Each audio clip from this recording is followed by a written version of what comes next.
আসসালামু আলাইকুম সম্মানিত মাছ চাষি ভাই বন্ধুরা, আশা করি সকলে ভালো সুস্থ আছেন। তো আজকে এর আগে আমি একটা ভিডিও দিয়েছিলাম আপনাদেরকে, এই পুকুর থেকে একটা মাছের ভিডিও দিয়েছিলাম যেটি হলো পাঙ্গাস মাছ।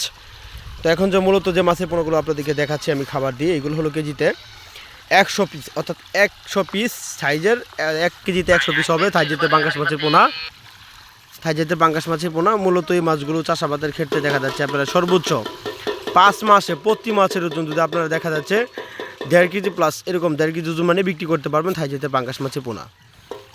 তো আমি যেটা বিশেষ করে বলে থাকি আপনাদেরকে, সর্বপ্রথম যেটা বলে থাকি যে পাঙ্গাস মাছের কালচারের ক্ষেত্রে যে ভালো পুকুর নির্বাচন করতে হবে। অবশ্যই পুকুর যেন একটু আয়তন বড় থাকে থাইজেতে পাঙ্গাস মাছের চাষের ক্ষেত্রে।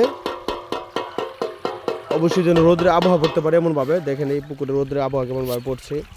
বা তার আগে এই পুকুর থেকে একটা ভিডিও দিয়েছিলাম, এই পুকুরে মাছ বিক্রি করা হয়ে গেছে।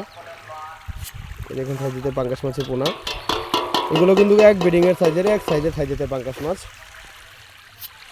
1 কেজিতে 100 পিস, 1 কেজিতে বা তার থেকে বড় অথবা তার থেকে ছোট যদি নিতে চান তাহলে নিতে পারেন আমাদের কাছ থেকে থাইজেতে পাঙ্গাস মাছ। তো মূলত এমনভাবে শব্দ করলে, অর্থাৎ খাবার দেওয়ার আগে যদি শব্দ করেন, এক সাইডে খাবার দিতে পারেন, এক সাইডে খাবার দেওয়ার করে এরকম শব্দ করলে পাঙ্গাস মাছ সব একসাথে জড়ো হয়ে যাবে।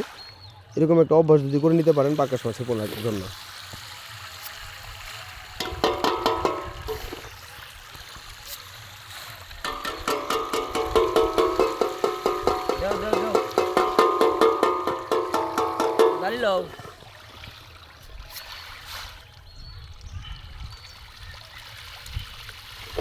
হ্যাঁ করতে পারছিল ভাই, তার করতে ধরে আনলাম